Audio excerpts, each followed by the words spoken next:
ಚಿಂದಿ ಉಡಾಯಿಸೋ ಖಾರ ಬಣ್ಣ ರುಚಿಯನ್ನು ನೀಡುತ್ತದೆ. ಆಚಿ ಮೆಣಸಿನ ಪುಡಿ ಚಿಂದಿ ಉಡಾಯಿಸೋ ಖಾರ ಬಣ್ಣ ರುಚಿ. ಅಣ್ಣ ತಮ್ಮನ ಜಗಳ ತಾಯಿಯ ಕೊಲೆಯಲ್ಲಿ ಅಂತ್ಯ ಆಗಿದೆ. ಹುಬ್ಬಳ್ಳಿಯ ತೊರವಿ ಹಕ್ಕಲದಲ್ಲಿ ಹೃದಯ ವಿದ್ರಾವಕ ಘಟನೆ ನಡೆದಿದೆ. ಅಣ್ಣ ತಮ್ಮ ಜಗಳ ಮಾಡಿಕೊಂಡು ಕೊನೆಗೆ ಆ ಜಗಳ ಅಂತ್ಯ ಆಗಿರೋದು ತಾಯಿಯ ಕೊಲೆಯಲ್ಲಿ. ಹುಬ್ಬಳ್ಳಿಯ ತೊರವಿ ಹಕ್ಕಲದಲ್ಲಿ ನಡೆದಿರುವಂತಹ ಹೃದಯ ವಿದ್ರಾವಕ ಘಟನೆ ಇದು.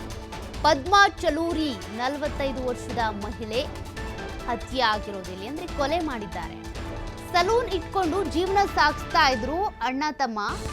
ಕಟಿಂಗ್ ಮಾಡಿದ ಹಣ ಹಂಚಿಕೆ ವಿಚಾರಕ್ಕೆ ಇಬ್ಬರ ಮಧ್ಯೆ ಗಲಾಟೆ ಶುರುವಾಗಿದೆ. ಆ ಗಲಾಟೆ ತಾಯಿಯ ಕೊಲೆಯಲ್ಲಿ ಅಂತ್ಯ ಆಗುತ್ತದೆ. ಮಂಜುನಾಥ್ ಹಾಗೂ ಲಕ್ಷ್ಮಣ ಇವರಿಬ್ರು ಕೂಡ ಅಣ್ಣ ತಮ್ಮ, ಇವ್ರ ಮಧ್ಯೆ ಜಗಳ ನಡೀತಾ ಇತ್ತು. ಈ ವೇಳೆ ಜಗಳ ಬಿಡಿಸೋದಕ್ಕೆ ಸಹಜವಾಗಿನೇ ತಾಯಿ ಹೋಗಿದ್ದಾಳೆ. ಬಟ್ ಆ ಸಂದರ್ಭದಲ್ಲಿ ತಾಯಿಯನ್ನೇ ಕೊಲೆ ಮಾಡಿದ್ದಾರೆ.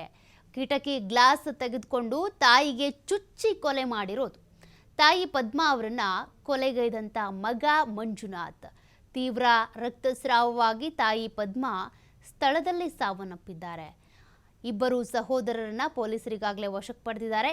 ಕಮರಿಪೇಟ್ ಪೊಲೀಸ್ ಠಾಣೆಯಲ್ಲಿ ಪ್ರಕರಣ ದಾಖಲಾಗಿದೆ. ಅಣ್ಣ ತಮ್ಮ ಜಗಳ ಮಾಡ್ಕೊಳ್ತಾ ಇದ್ರೆ ಸಹಜವಾಗಿಯೇ ತಾಯಿ ಜಗಳ ಬಿಡಿಸೋದಕ್ಕೆ ಹೋಗಿದ್ದಾರೆ. ಬಟ್ ಈ ಸಂದರ್ಭದಲ್ಲಿ ಮಂಜುನಾಥ್ ಆಕೆಯ ಪುತ್ರ ಕಿಟಕಿ ಗ್ಲಾಸನ್ನು ತೆಗೆದು ತಾಯಿಗೆ ಚುಚ್ಚಿ ಕೊಲೆ ಮಾಡಿರುವಂಥ ಘಟನೆ ನಡೆದಿದೆ. ಸದ್ಯ ಮಂಜುನಾಥ್, ಲಕ್ಷ್ಮಣ ಇಬ್ಬರನ್ನೂ ಕೂಡ ಪೊಲೀಸರು ವಶಕ್ಕೆ ಪಡ್ಕೊಂಡಿದ್ದಾರೆ. ಕಮರಿಪೇಟ್ ಪೊಲೀಸ್ ಠಾಣೆಯಲ್ಲಿ ಪ್ರಕರಣ ದಾಖಲಾಗಿದೆ.